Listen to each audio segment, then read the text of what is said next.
No princípio, Deus criou o céu e a terra. O livro de Gênesis é a mais antiga explicação do mundo, tal qual o conhecemos hoje, que o homem obteve. Teria sido um mundo criado por iniciativa divina há 5.000 anos atrás, ou teria este evoluído durante milhões e milhões de anos?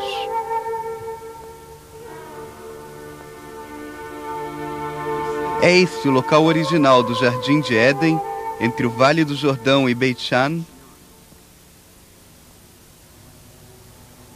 Ou em algum lugar entre o Tigre e o Eufrates? Ou será que ele nunca existiu?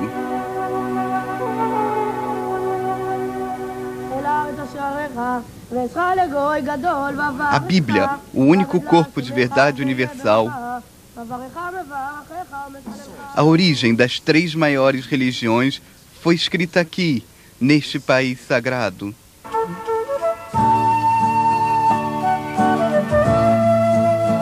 Não há nenhum país no mundo tão rico em contrastes ou tão variado em aparências e atmosferas como a diminuta terra de Israel. A Terra Santa oferece uma quase ilimitada esfera de atrações para o visitante de qualquer parte do mundo, seja qual for sua crença ou cultura. Aqui encontram-se os cenários e os panoramas, os próprios lugares e terras onde ideais eternos foram concebidos. Aqui você pode observar grande parte dos mais importantes monumentos da história. Ruínas devastadas pelo tempo, fortalezas magníficas erigidas por reis e imperadores, estradas e campos de batalhas nos quais o destino de nações foi selado. Essa é uma terra onde nenhum tipo de magia é necessária para fazer girar para trás a roda do tempo e olhar em direção ao passado, o berço dos eventos que deram forma ao curso do homem. Junte-se a nós nessa jornada pelo tempo, pelos panoramas, pela história da humanidade, na terra de Israel, a Terra Santa.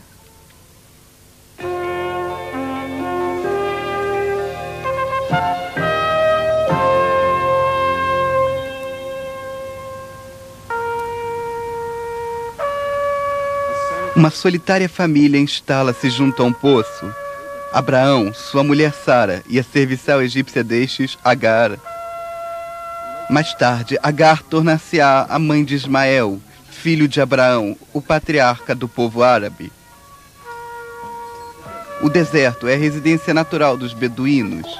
A vida nômade desse povo é reminiscente da forma que nossos patriarcas, Abrão, Isaque e Jacó, viveram há mais de 3.000 anos atrás. Preservando seus costumes e tradições antigos, os beduínos vivem a apenas alguns quilômetros de distância da cidade moderna em pleno século XX de Beersheba, a capital nas estradas para o Negev. Em Israel, onde as descobertas arqueológicas são eventos comuns durante a construção de edifícios, Beersheba é assim denominada em virtude de um antigo lugar, Poço do Juramento. Aqui você provavelmente beberá um milkshake onde Abraão costumava ordenhar sua cabra. E quando Abraão tinha 99 anos, o Senhor apareceu a Abraão e disse-lhe: Eu sou o Deus Todo-Poderoso. Andai à minha frente e serás perfeito. Constituirei minha aliança entre eu e tu, e após tu tuas sementes nas gerações destes para uma eterna aliança, para ser seu Deus e Deus daqueles que gerares. Abraão torna-se-á o pai de 2 grandes nações, o povo judeu e, através de seu filho Ismael, o povo árabe.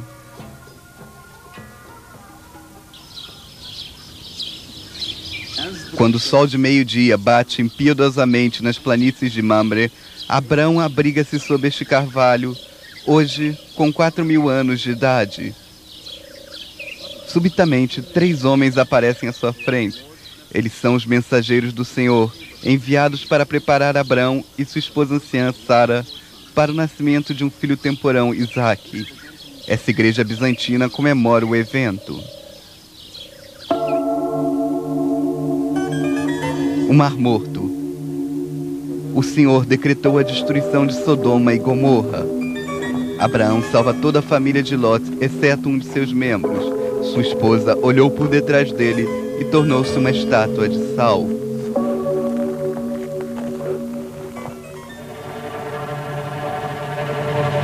A fé de Abraão no Senhor é posta à sua mais difícil prova, quando o Senhor ordena-lhe que sacrifique seu querido filho Isaque no Monte Moriá. Conduzindo o pequeno grupo sobre um asno, seu filho e serviçais seguindo a pé. A madeira para o altar sacrificial é levada pelo próprio Isaque. Quando Abraão levanta a faca para matar seu filho, um anjo do Senhor chama-o dos céus. Não desças sua mão sobre o mancebo, pois agora eu sei que temes a Deus. É aqui, no Monte Moriá, que após mais de 1000 anos foi construída a casa de Deus. Neste mesmo lugar, aonde a fé de um homem foi posta à prova por Deus. E esta não é de forma alguma a última. Kiriat Arba encontra-se ao sul de Jerusalém. Kiriat Arba, também conhecido como Hebron, foi pela primeira vez mencionado em Gênesis. Estes são os novos bairros da cidade.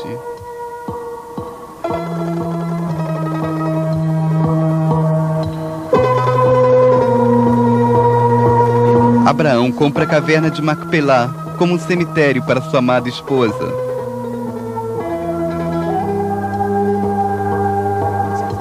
Uma vez adquirida, torna-se a catacumba familiar dos patriarcas e seus descendentes, Isaque, Jacó e suas mulheres.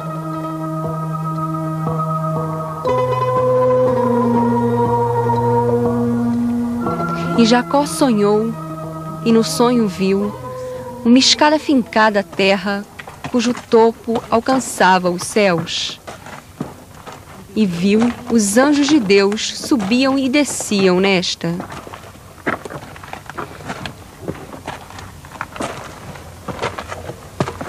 Neste sonho, que provavelmente ocorreu no pé dessas antigas escadarias de Bet-El, é prometida a Jacó a terra de Israel.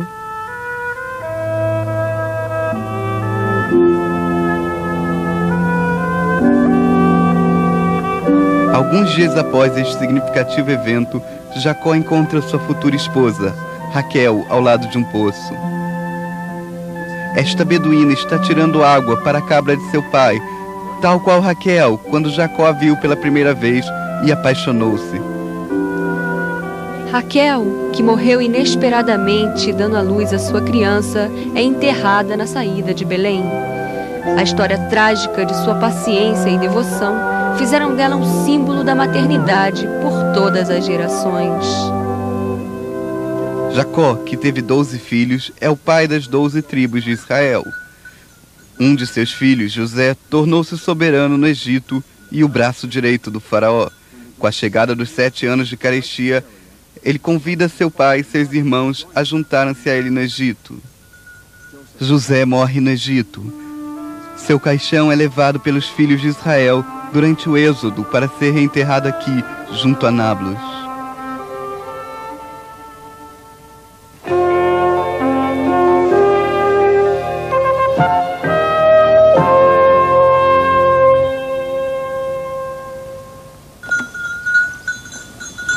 Centenas de anos passam. No Egito, Moisés, que foi trazido pela filha do faraó, emerge como um líder de seu povo. Os filhos de Israel já não são mais livres. Eles são oprimidos pelo regime faraônico e são obrigados a construir enormes cidades de tesouros para os egípcios. Precisa um mestre espiritual que introduza o monoteísmo no mundo para livrá-los da escravidão. Ele agora conduz os israelitas para o deserto do Sinai, para lá vagar durante 40 anos até que tornem-se uma nação de homens livres.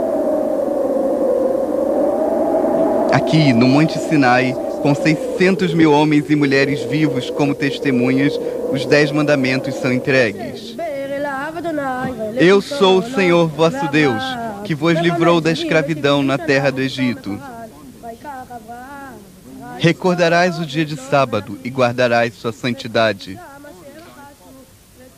Pois o Senhor vosso Deus vos trouxe a uma terra boa, terra de córregos d'água, fontes e mares que jorram dos vales e das montanhas, uma terra de trigo e cevada,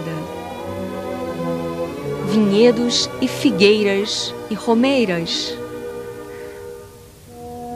uma terra de azeite, oliveiras e mel. E Moisés subiu das planícies de Moabe até a montanha do Nebo, e o Senhor disse a ele: esta é a terra que prometi a Abraão, a Isaque e a Jacó. E te faço vê-la com os teus olhos, mas nela não entrarás.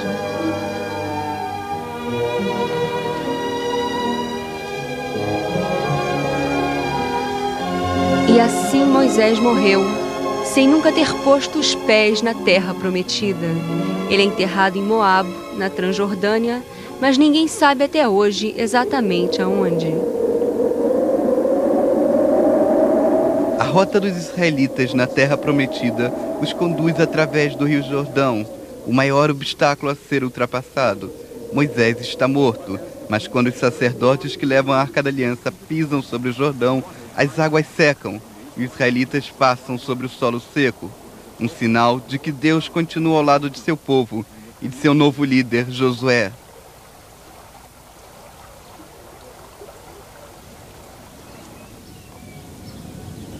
Após atravessar o rio, os filhos de Israel acampam em Gilgal, nas planícies de Jericó, e lá comemoram a Páscoa.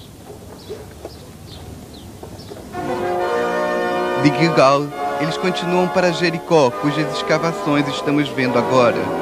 Por 6 dias, os sacerdotes circundam a cidade, carregando a Arca da Aliança. No 7º dia, soam as cornetas e os muros da cidade desabam. Os reis cananitas juntam suas forças contra o poderoso invasor e a batalha desenrola-se por todo o dia, da cidade de Gibeão até o vale de Aialon. Hoje em dia, o grande monastério dos padres trapistas, que produzem seu próprio excelente vinho, comanda a paisagem, onde há 1000 anos atrás Josué deu o comando. Sol, permaneças de pé sobre o Gibeão, e tu, lua, no vale de Aialon.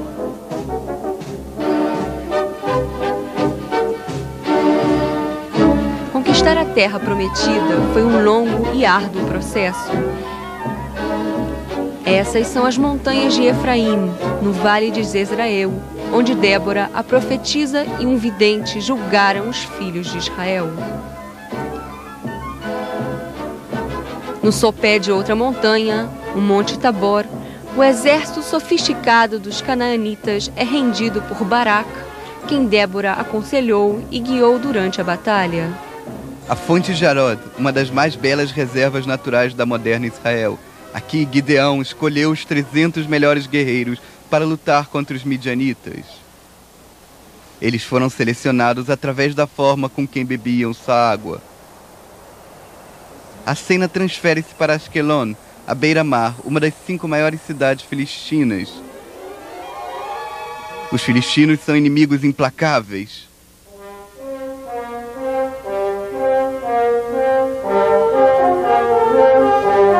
Um herói legendário aparece, Sansão, um homem cuja imensa força é dedicada a Deus do ventre de sua mãe.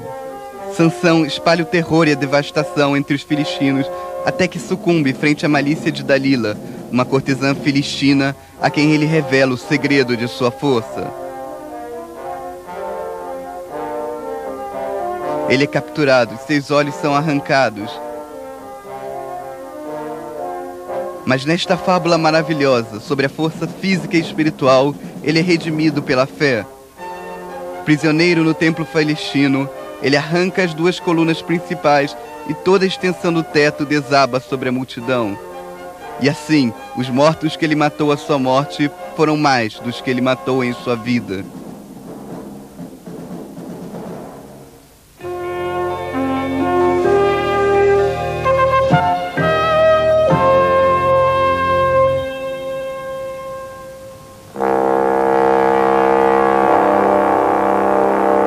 Esse é o Vale de Elá. Aqui, nas mais baixas das montanhas de Judeia, um exército israelita liderado pelo rei Saul enfrenta novamente os filistinos. Essas antenas gigantes, os meios de comunicação de Israel com o mundo, estão localizadas onde um gigante aterrorizador chamado Golias desafiou a força israelita. O desafio é aceito pelo jovem desconhecido Davi. Julgando a realidade pela aparência, Golias ridiculariza o jovem que ousa enfrentá-lo. E Davi leva sua mão a seu bolso e de lá tira uma pedra que lança com seu estilingue e golpeia o filistino em sua testa, e ele cai com sua face na terra. Davi ascende de sua posição do mais novo irmão que cuida da cabra de seu pai e é eleito por Deus para tornar-se um rei.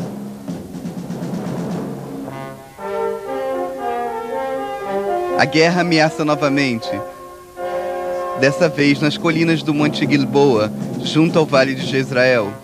O rei Saul e seus filhos são mortos na batalha. A casa de Davi, que reinaria por centenas de anos, sucede à casa de Saul. Uma das primeiras realizações de Davi como rei é a conquista de Jerusalém, a cidade dos Jebusitas. Então Davi lutou no forte e o chamou a cidade de Davi.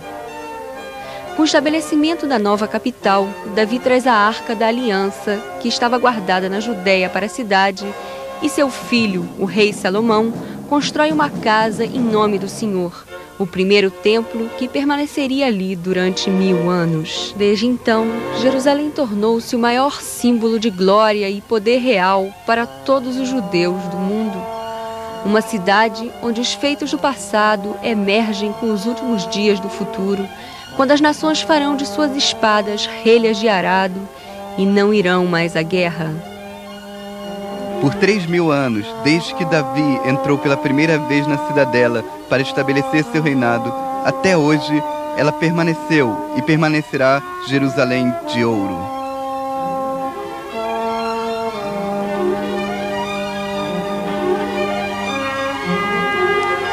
O caráter sacrossanto de Jerusalém é tão profundo que quando o rei Davi, adorando a Deus, deseja construir uma casa para o Senhor, seu desejo é negado, porque ele houvera sido um guerreiro que derramara sangue. Davi morre enterrado aqui no Monte Sião.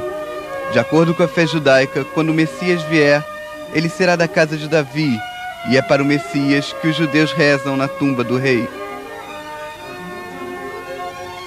No Vale Quidron, não muito longe da tumba de Davi, encontra-se a coluna de Absalão, construído como um duradouro monumento para o filho de Davi, morto quando revoltou-se contra seu pai, a vitória mais amarga de Davi.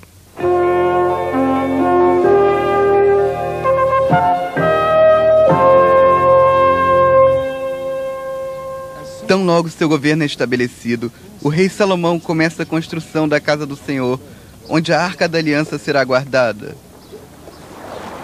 Seu império agora estende-se ao longe. Ele se aproveita de seu controle do porto de Jafa, pelo qual lhe traz os melhores materiais encontrados no mundo nesta época.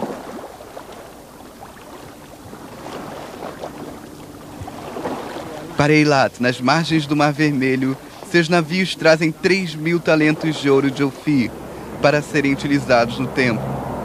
Hoje, uma concorrida cidade praieira, conhecida por todo o mundo. Nos tempos antigos, Eilat é o portão de Salomão para o leste.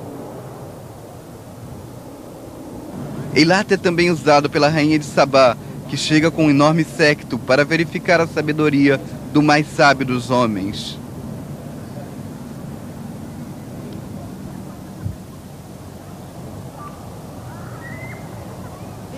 Então, Salomão começou a construir a casa do Senhor em Jerusalém, no Monte Moriá.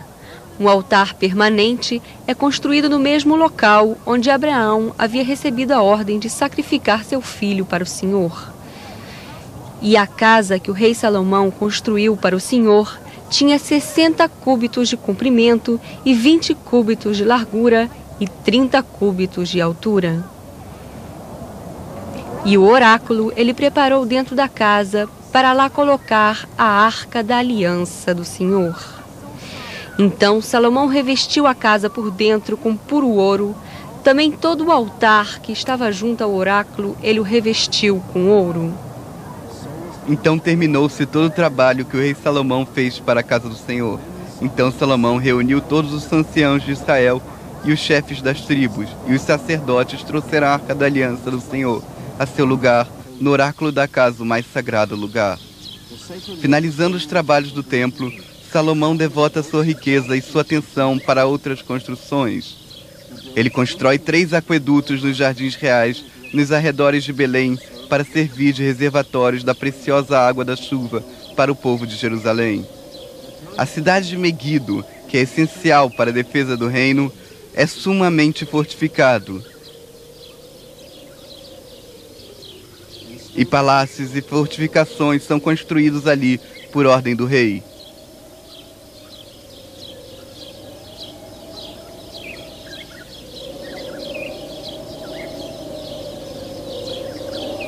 Embora o povo de Israel goze de paz e prosperidade, o rei Salomão não é negligente em preparar-se para dias piores, para ele e para seus vindouros filhos.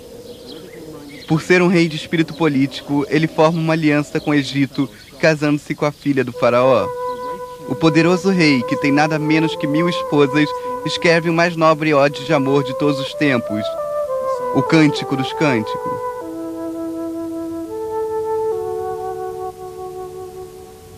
Eu sou a rosa de Sharon e o lírio dos campos. E como o lírio dentre os espinhos, assim é meu amor entre as filhas. Olhai, és formosa, meu amor. Olhai, és formosa, tens olhos de pomba entre as mechas desse cabelo, lã das ovelhas que despontam no monte Gilad.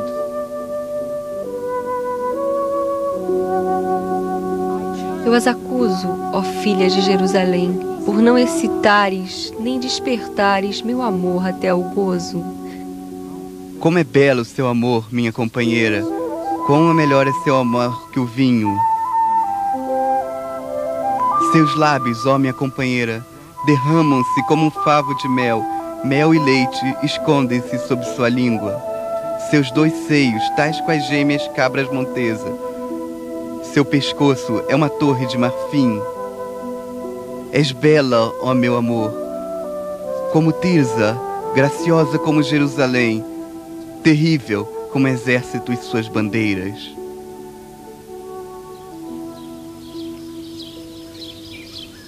A era de paz encerra-se.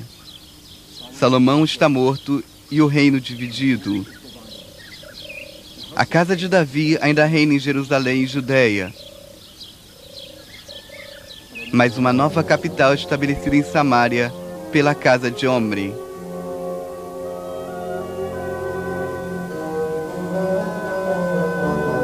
Seu filho, o rei Ahab, fortifica em beleza a cidade, realçando-a com templos para a adoração de deuses estrangeiros. Os filhos de Israel fizeram secretamente essas coisas que não eram certas contra o Senhor vosso Deus, e eles construíram para eles lugares altos nas cidades. Eles colocaram imagens e ídolos em todas as colunas e sob qualquer árvore verde. Esses ídolos ainda podem ser vistos em Meguido e na área de Bânias.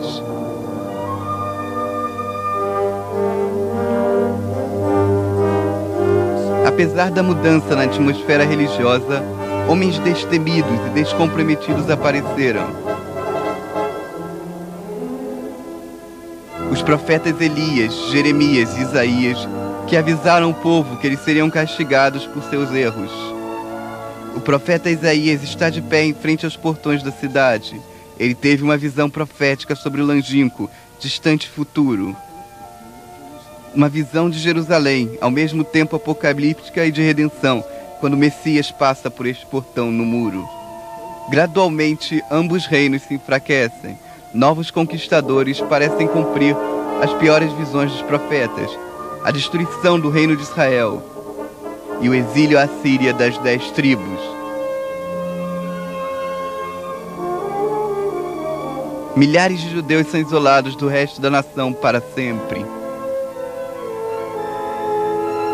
Um século mais tarde, Jerusalém é conquistada pelo rei da Babilônia e o restante da nação enfrenta um destino similar, exílio. A casa do Senhor torna-se cinzas.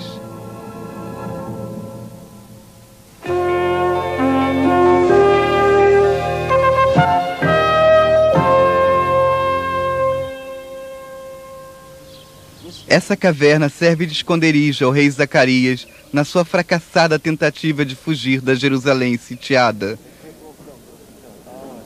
Os filhos de Israel choram por sua fé. Hoje em dia, eles lamentam a destruição do templo, o seu último vestígio, o seu muro oriental. Em tempos longínquos, eles sentavam à margem dos rios da Babilônia, na remota Síria, chorando e rezando por Jerusalém. E o profeta Ezequiel conta sobre sua visão. Mal sabe ele que ela consolaria seu povo por milhares de anos. A mão do Senhor estava sobre mim e levou-me no espírito do Senhor e colocou-me no meio do vale que estava repleto de ossos. Filho do homem, podem esses ossos viver? Ó Senhor, sabes tu. Ó sim, ossos secos, escutais a palavra do Senhor. Olhais, eu farei com que o ar penetre em vós e viverás. Colocarei nervos em vós, e a vós trarei a carne, e vos cobrirei com a pele, e coloquei ar em vós e viverás, e saberás que eu sou o Senhor.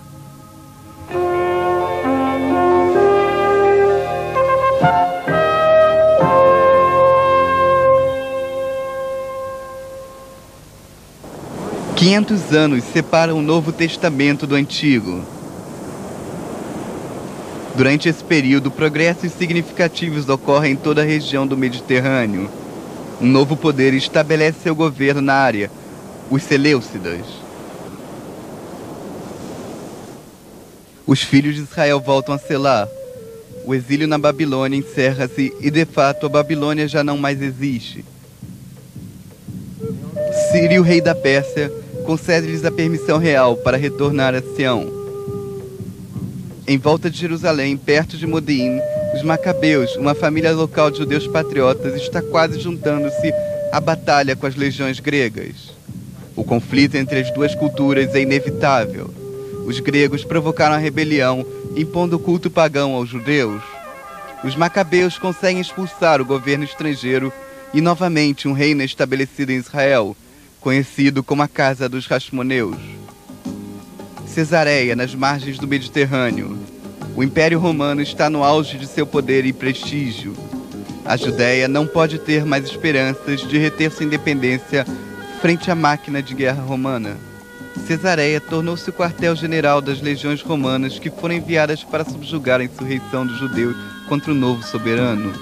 Eles construíram um anfiteatro da cidade em um longo aqueduto destinado a conduzir água doce das fontes montanhosas a esta importante cidade-porto. O rei Herodes foi um dos maiores construtores de todos os tempos. O Herodion, nome dado em homenagem ao rei Herodes, é um palácio-fortaleza construído sobre uma colina cônica artificial erguida por mãos humanas.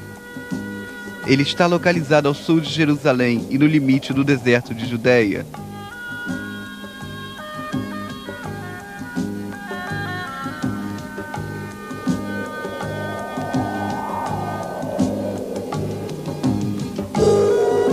O rei Herodes é nomeado pelos romanos. Apesar do fato dele ser casado com uma descendente dos Macabeus, os judeus não o consideram seu soberano legítimo.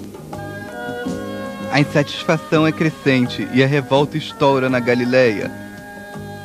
O cruel rei envia tropas romanas para subjugar os rebeldes. Esta montanha, Monte Arbel, testemunha a batalha impiedosa, onde as tropas romanas arrancam os revoltosos destas cavernas, usando longos ganchos, e lançam-nos pelo penhasco. Então o rei, sob temor de ver sua vida ameaçada, ocupa-se fortificando os maravilhosos palácios que construiu ao longo do país para seu lazer e proteção. Como empenho para agradar seus súditos insatisfeitos, este formidável arquiteto reconstrói o templo em Jerusalém. Hoje só o muro ocidental restou deste magnífico lugar, a segunda casa do Senhor. Mesmo na época moderna, o tamanho gigantesco das pedras e a forma como foram trazidas e colocadas umas sobre as outras para sustentar a construção é surpreendente. Herodes também constrói Massada, no deserto de Judeia. Originalmente programado para ser um palácio de veraneio à beira do Mar Morto, ele tornou-se um dos mais pungentes símbolos da resistência judaica da história. Mais uma vez, os judeus são divididos. A nação está separada entre facções e rivalidades políticas. Um desses grupos, a seita de Qumran, vive aqui, no deserto de Judeia. Ela produz a Biblioteca de Pergaminhos, o livro de Daniel, que cria esperança da chegada do reino de Deus e da queda dos poderes terrestres, está entre eles. Os pergaminhos do Mar Morto foram encontrados nesta caverna. O Santuário do Livro, no Museu de Israel, foi construído especialmente para comportar os pergaminhos do Mar Morto. O teto do santuário representa a tampa dos jarros de argila onde esses pergaminhos foram descobertos. Nesta época, nasce uma criança chamada Jesus.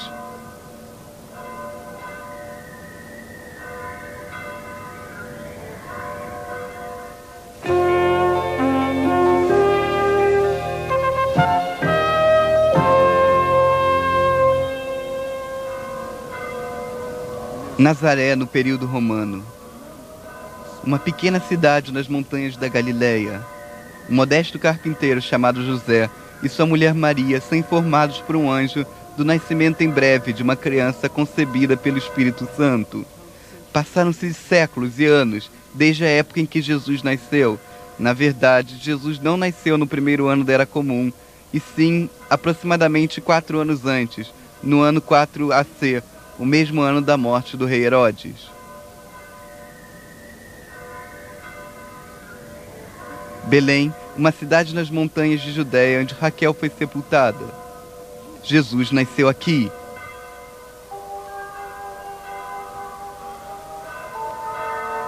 Seu nome será chamado Admirável Conselheiro, Poderoso Pai.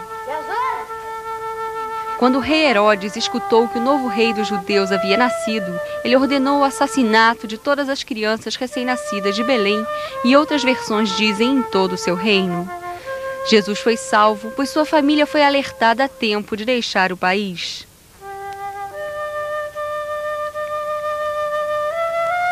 Um grupo de pastores, olhando por suas ovelhas, vê um anjo que lhes diz: não temais, pois nasceu hoje, na cidade de Davi, o Salvador, e este é Cristo, o Senhor.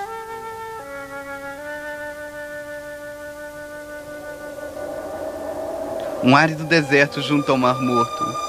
Uma região estéril e pouco hospitaleira onde Davi uma vez ocultou-se de Saul. Aqui eremitas e fugitivos da lei sempre encontraram santuário e reclusão. No local onde o Rio Jordão encontra-se com o Mar Morto, João Batista prega. Pessoas de todas as partes do mundo vêm confessar-se e batizar-se. Vindo da longínqua Galileia, está entre eles o jovem Jesus. João sabe que é apenas um mensageiro. Ele diz às pessoas à sua volta: eu vos batizo para o arrependimento, mas ele, que virá depois de mim, e mais poderoso que eu, e cujos sapatos eu não mereço portar, ele vos batizará com o Espírito Santo e com fogo. Jesus encontra 4 de seus futuros discípulos no mar de Galileia. Estes são Pedro e seu irmão André, e outros 2 irmãos, Tiago e João. São todos pescadores. Sigam-me, e eu os farei pescadores de homens. Farcana, na Galileia. Participando de uma cerimônia de casamento aqui, a mãe de Jesus descobre que o suprimento de vinho está se esgotando. Jesus ordena aos serviçais encher os vasos de argila com água. Eles o obedecem e ficam perplexos ao descobrir que a água transformou-se em vinho.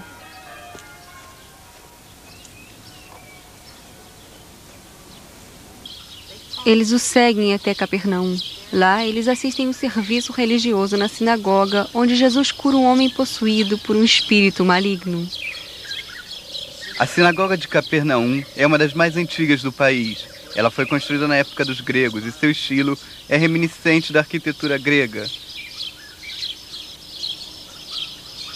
Como uma das primeiras sinagogas já construídas, ela servia de lugar à reunião dos judeus da Galileia. Durante o serviço, o livro da Torá era colocado em frente à congregação, que rezava olhando em direção a Jerusalém, como os judeus ainda o fazem no mundo inteiro.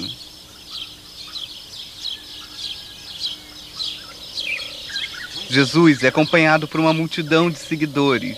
Ele sobe ao Monte das Beatitudes, acima de Capernaum, para proferir seu sermão. Abençoados sejam os pobres de espírito, pois deles é o reino dos céus. Quando Jesus terminou seu sermão, o povo estava perplexo. Eles estavam impressionados com a sua autoridade. Ele nomeia 12 discípulos, aos quais ele concede uma parte de seu poder como seus companheiros e colaboradores. Bânias, também conhecido como Cesareia Filipe, é uma posição romana que foi construído neste penhasco pelo filho de Herodes. Aqui, nessas cascatas, com a vista para o grande penhasco, Jesus cogitou se seus discípulos acreditavam que ele fosse o Messias. Essas cascatas provêm água para os rios, que são as fontes do Rio Jordão. Monumentos das atividades de Jesus podem ser encontrados em toda a Galileia. Muitas igrejas, como por exemplo a Igreja Bizantina, na margem oriental do Mar da Galileia, foram construídas através dos séculos para celebrar a sua presença. A oeste do Mar da Galileia e contemplando do alto do Vale de Jezrael, pode-se ver o Monte Tabor. Ele ergue-se no meio do vale onde Débora, a profetisa, lutou e venceu milhares de anos antes do nascimento de Cristo. Esta igreja franciscana foi construída sobre as ruínas de uma antiga igreja bizantina do século IV. A transfiguração de Jesus deu-se aqui, diante de Pedro, Tiago e João. Lá surgiram diante dele os maiores profetas, Moisés e Elias. Desde então, esta montanha sagrada é chamada Monte da Transfiguração.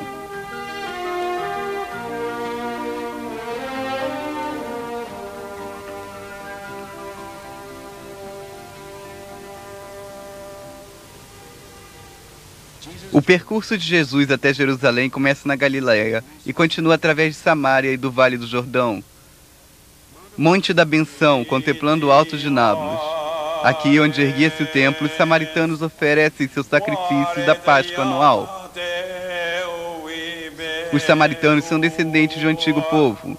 Eles preservaram a forma original de sua tradição, que é muito semelhante ao judaísmo.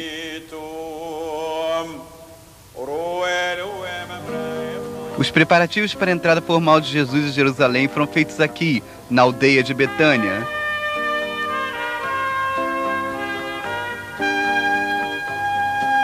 Jesus desce o Monte das Oliveiras, seguido por uma imensa multidão que o louva. Abençoado seja ele que vem em nome de Deus. Jesus entra pelo portão oriental e dirige-se diretamente ao templo. Está escrito: minha casa será chamada casa da oração, mas vocês a tornaram um covil de ladrões. A casa de Deus também deve ser a casa de oração para todas as nações.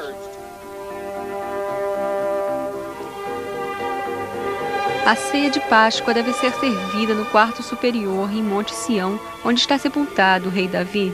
A festa comemora o êxodo dos judeus do Egito. Enquanto Pedro e João estão a caminho do Monte Sião, Judas Iscariotes está a caminho do sumo sacerdote. Quando a ceia termina, eles andam pelo vale de Quidron e por Getsemane. Aqui, no jardim, em volta da igreja franciscana, Jesus sente que seu fim está próximo.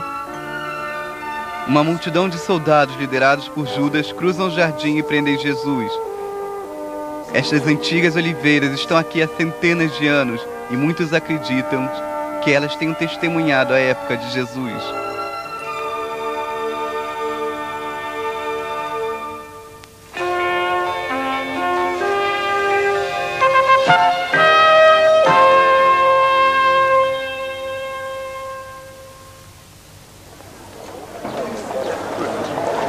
Via Dolorosa. É sexta-feira e Jesus, vestido com um traje púrpura, é guiado pela cidade. A procissão passa por 14 estações, se numa delas este monastério de este homo. Olhai o homem. A multidão segue-o cantando: Salve, Rei dos Judeus! Deixai-o ser crucificado, deixai-o ser crucificado. Finalmente, eles atingem o lugar do crânio, conhecido em hebraico como Golgota, onde Cristo é crucificado. No momento em que o judeu de Nazaré morre na cruz, nasce o fundador do cristianismo. A Igreja do Santo Sepulcro é a mais sagrada do mundo cristão. Jesus foi despido de suas vestimentas numa área agora cercada pela igreja e foi cravado na cruz onde morreu. Seu corpo foi tirado da cruz e colocado aqui, de acordo com a tradição católica, no sepulcro.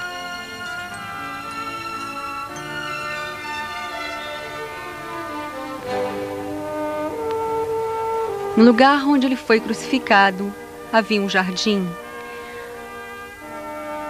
Protestantes, por outro lado, acreditam que o corpo de Jesus foi colocado neste jardim, perto do portão de Nablus.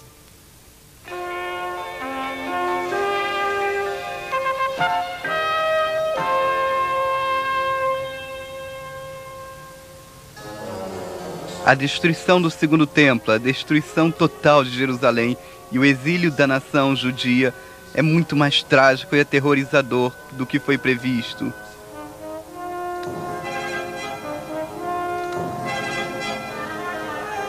A revolta contra os romanos começa nas montanhas da Galileia, espalhando-se pelo país para o Forte Gamla, onde os revoltosos tentaram inutilmente defender-se. 4.000 homens foram massacrados pelos romanos. 1.000 homens atiraram-se pelo penhasco.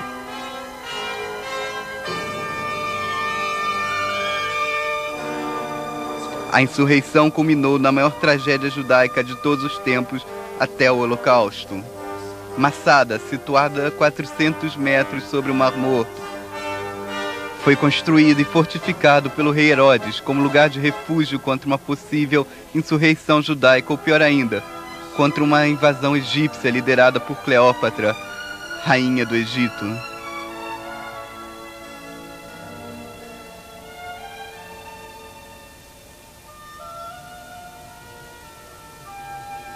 Para os revoltosos, este é o último baluarte ao qual eles podem agarrar-se contra o inimigo.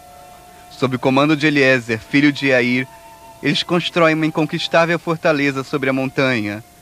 Lá, eles vivem durante 7 anos como a última comunidade judaica independente do país. Eles construíram suas próprias sinagogas e casas de banho. 3 anos mais tarde, Jerusalém é destruída por Tito. Os romanos estão agora livres para lidar com este último baluarte. As legiões acampam aos pés do imenso penhasco, mas são incapazes de invadir as fortificações. Depois de 3 anos de resistência ao inimigo, os revoltosos de Massada preferem suicídio a render-se ao inimigo. Cada um deles deita-se no chão ao lado de sua mulher e filhos, coloca seu braço sobre eles e oferece seu pescoço ao que por destino executavam este triste ofício. Finalmente, os romanos entram no palácio que contém a multidão assassinada, mas não puderam tirar vantagem do fato.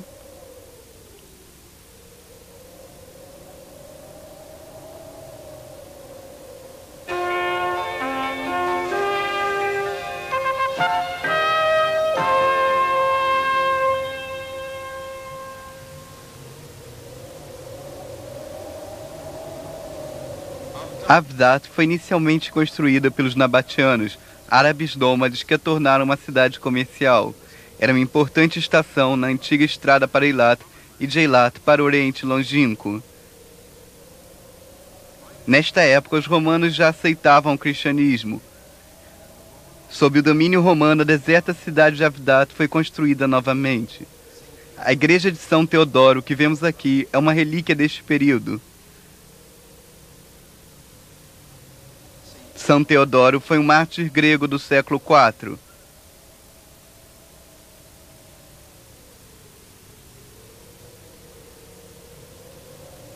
Este monastério fica ao lado da igreja. Ele foi construído por monges cristãos que decidiram estabelecer-se aqui, no deserto do Negev. Os bizantinos deixaram notáveis sinais do seu domínio na terra, onde construíram numerosas igrejas, castelos e fortalezas.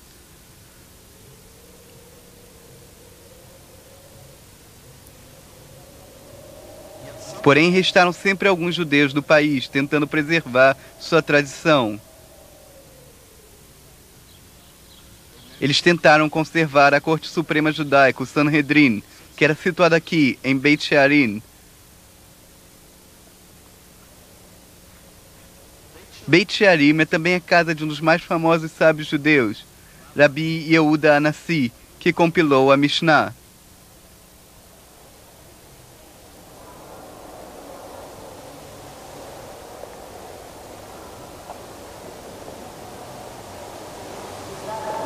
Aqui ele foi sepultado com seus 2 filhos. Caixões de pedra gravados com vários motivos nas câmaras das catacumbas. Este piso do mosaico, com a inscrição em hebraico, paz para todo Israel, foi encontrado numa sinagoga perto de Jericó. Esta construção é muito antiga, nos provendo mais uma vez a prova de existência de judeus nesta terra através dos tempos.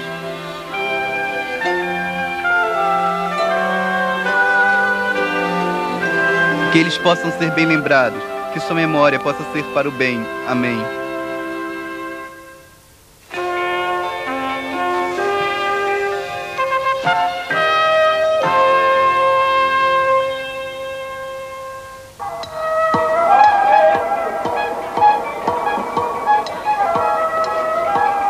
Os muçulmanos conquistam o país. Descendentes do profeta Maomé propagam suas palavras e o islamismo torna-se a religião do Oriente Médio.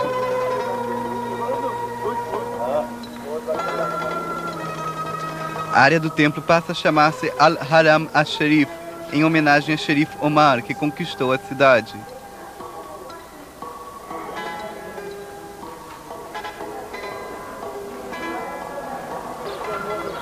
A lenda muçulmana clama que Maomé ascendeu ao céu deste lugar.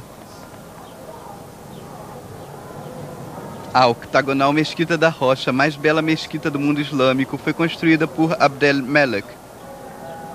A mesquita está localizada sobre a rocha do qual Maomé foi levado ao céu. Jerusalém e a área do templo são considerados lugares muçulmanos sagrados, inferiores só à santidade de Meca e Medina, na Arábia Saudita.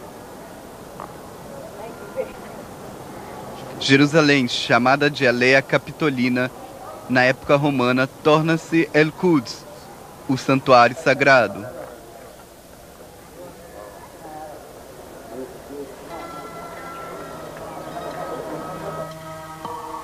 A antiga Jericó, chamada de Te El Sultan pelos muçulmanos. Um luxuoso palácio foi construído aqui para Calife Hisham da dinastia Almohade. Damasco, a capital de Almohade, está distante, na Síria, e o Palácio de Jericó é usado como refúgio de inverno para os governantes muçulmanos. Durante o domínio muçulmano, várias mesquitas foram construídas através do país, particularmente nas cidades importantes, como Hebron e Jerusalém, acrescentando novos lugares de importância religiosa.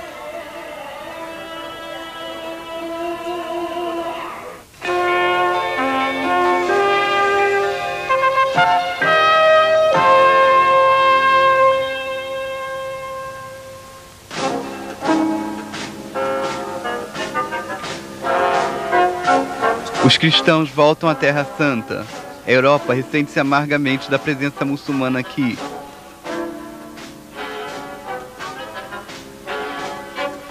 As cruzadas são lideradas por Ricardo Coração de Leão e o rei Gottfried, junto com tropas francesas, alemãs e inglesas. Esta fortaleza, Belvoir, foi sagazmente assim chamada pelos cruzados franceses que a construíram. A fortaleza possui uma vista abrangente sobre os seus arredores, o Vale do Jordão e as montanhas de Gilad na Transjordânia. Mas o país nunca foi abandonado pelos judeus. Várias comunidades ainda existem em Jerusalém e Hebron, em Tiberíades, na Galileia e em Tzfat, o centro do misticismo judaico, a Kabbalah.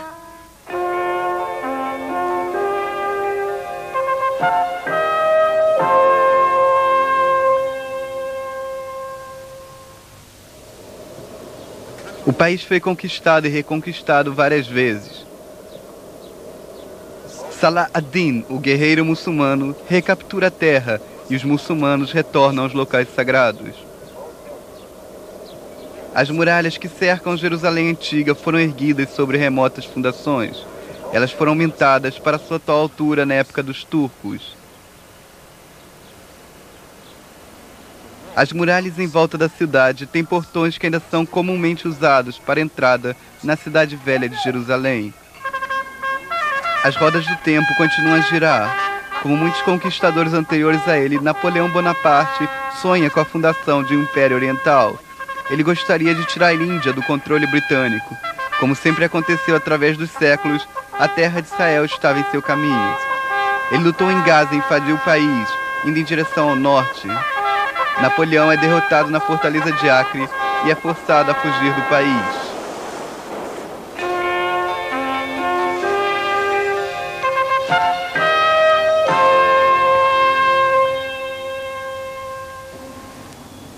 Jerusalém, o primeiro bairro judaico fora do limite das muralhas da Cidade Velha, foi construído por iniciativa de Sir Moisés Montefiore. Assim nasceu a Jerusalém moderna. Ela logo expandiu-se, superando a Cidade Velha em tamanho.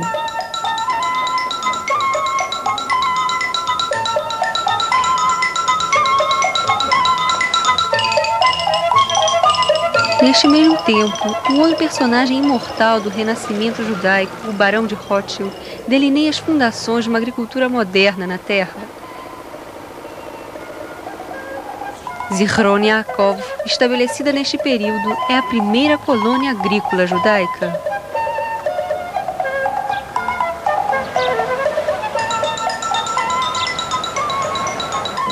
Rishon LeZion é uma outra colônia deste tipo. Os pioneiros arrancaram de si a força de continuar trabalhando, na certeza de que o Estado dos judeus tornar-se-ia realidade, como Theodor Herzl havia previsto. O movimento sionista expandiu-se na diáspora. Os judeus eram chamados a voltar para sua terra-mãe. Primeira Guerra Mundial. A terra que ainda é governada pelos turcos encontra-se em plena agonia de guerra. Finalmente, o general britânico Allenby invade Israel e entra na Cidade Velha pelo portão de Jaffa, iniciando assim a era do mandato britânico. Na terra de Israel, o povo judeu passou a existir. Nesta terra foi formado seu caráter espiritual, religioso e nacional. Aqui eles viveram independentemente. Aqui eles criaram a cultura de importância nacional e universal e deram ao mundo o eterno livro dos livros. Essas foram as linhas de abertura da Declaração de Independência de Israel, pronunciada no momento da Guerra de Libertação.